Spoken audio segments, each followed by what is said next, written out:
বসে আছি তোমার বাড়ির কিসে? সামনে। ওমা কাঁদছ কে মা?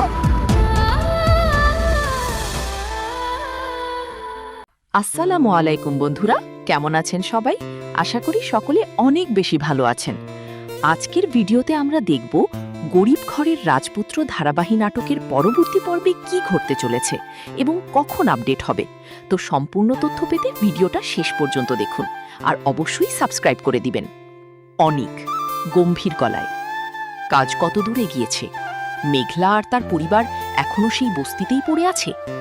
সহকারী: জি স্যার, তারা এখনো বস্তিতেই, তবে মেঘলার বাবা মা ভীষণ ভেঙে পড়েছেন।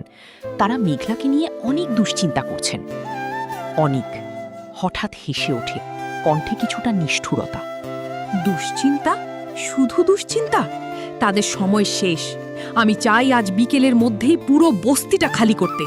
কোনো নিয়ম কানুন, কোনো আবেগ কিছুই আমি দেখতে চাই না। সহকারী: স্যার, কিন্তু মেঘলার বাবা তো আমাদের অনেক পুরনো লোক। অনেক টেবিলে জোরে আঘাত করে, ওই পুরনো রাতুল তার দামি গাড়িতে করে বস্তির সামনে এসে থামে।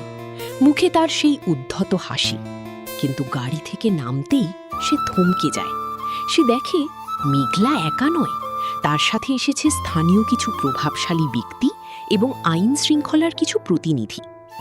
রাতুল গাড়ি থেকে নেমে: এই যে মেঘলা, শেষবারের মতো বলছি, বস্তি ছাড়ো।